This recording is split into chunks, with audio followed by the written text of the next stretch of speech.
Tabii ki burada zorunlu göçün birazcık daha derinlemesine tanımına inelim. Zorunlu göç kişinin iradesi dışında gerçekleşiyor. Tarihsel sürece de baktığımızda tarihsel süreçte doğa olaylarından dolayı insanlar göç etmişler. Fakat sanayi devriminden sonra artık insanlar sosyal, ekonomik, kültürel sebeplerde de göç etmeye başlamışlardır. Fakat şöyle bir durum var.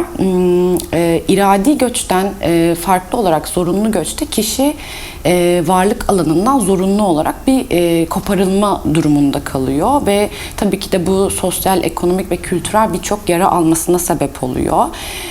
Bunlar ev, iş, akraba, mesleğinden ya da statüsünden geri kalması, gittiği ülkede aynı statüye sahip olamaması ya da işte eğitiminin orada aynı dereceye denk gelmemesi gibi sorunlarla karşılaşıyorlar.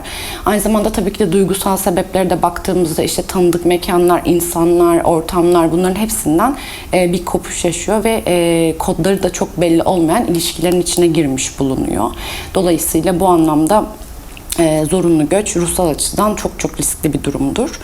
Bununla ilgili özellikle 2011 yılındaki Suriye'de çıkan savaştan dolayı Türkiye'de de çok önemli düzenlemeler yapılmış göç yönetimi konusunda ve bununla ilgili en önemli düzenlemelerden bir tanesi de Yabancılar ve Uluslararası Koruma Kanunu. Bununla birlikte işte yerel yönetimler, merkezi yönetimler, üniversiteler, meslek odaları gibi oluşumlar da göç yönetimine katkıda bulunmuşlardır. Bununla ilgili size birkaç sivil toplum kuruluşundan bahsetmek istiyorum. Türkiye'de görev alan ve aynı zamanda işte Birleşmiş Milletler, Avrupa Birliği ülkeleriyle birlikte destekleşerek çalışan sivil toplum kuruluşları var.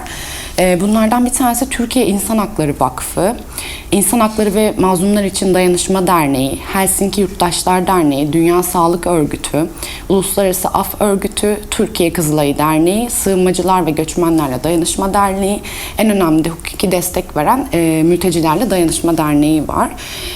Bunlardan en önemlilerinden bahsetmem gerekirse Dünya Doktorları Derneği Türkiye'de birçok bu kişilere, göçmüş kişilere yardım etmek için birçok destek bulunduruyor. Aynı zamanda birçok hastaneyle de anlaşması var. Bu kişiler için sağlık hizmeti sunuyor. Yani gerek psikolojik gerek fiziksel anlamda bazı hastanelerle anlaşmaları var. İşte bunların içinde hekimler, psikologlar, psikiyatristler, fizyoterapistler olmak üzere birçok uzman kadrosu var.